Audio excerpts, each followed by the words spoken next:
আসসালামু আলাইকুম। বৈষম্য বিরোধী ছাত্র আন্দোলনকারী ভাইদের কাছে আমার আকুল আবেদন, আমরা দেশ ও জাতির জন্য কাজ করতে চাই। তাই আমি অবহেলিত বালি থেকে খনিজ সম্পদ আলাদা করার জন্য আমার পরিকল্পিত উপায়ে টেকসই আবিষ্কারকৃত সেটের মাধ্যমে দেশ ও জাতির সম্পদ আহরণ করার স্বার্থে 2005 সালে বুয়েটের বস্তু ধাতব বিভাগীয় প্রধান ডক্টর কাইনাসের মাধ্যমে মেজর 100 করানো হয়েছে। এর মধ্যে রয়েছে 70 ভাগ আয়রন, 25 ভাগ অ্যাসোপোর সিলিকা।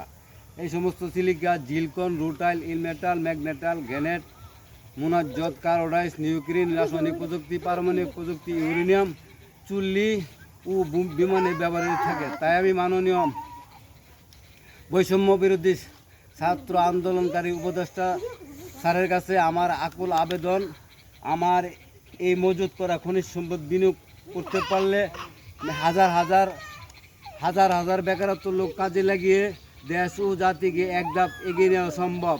আমি 21 বছর ধরে গবেষণা চালিয়ে আমার অধীন আমি স্বাধীন বাংলাদেশের ভিতরে আমি স্বাধীনতা পাইনি। আমি আমার মজুত করা খনিজ সম্পদ বিনিয়োগ করতে পারতেছি না।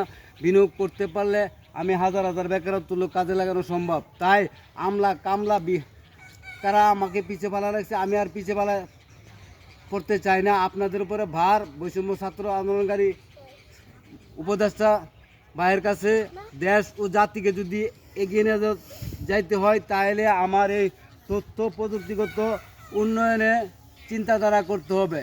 আর যদি আপনারা আপনাদের নিজের চিন্তাধারা করেন, তাহলে দেশ ও জাতিকে এগিয়ে নিয়ে যাওয়া সম্ভব না। আমি 20 বছর আমার টাকা খরচ করে আমি অনুসন্ধান চালিয়ে খনিজ সম্পদ বার করছি, আহরণ করে অনুসন্ধান, লেকিন আমি বিনিয়োগ করতে পারবো না। এই জন্য আমি এই স্বাধীন বাংলাদেশের ভিতরে দুঃখিত।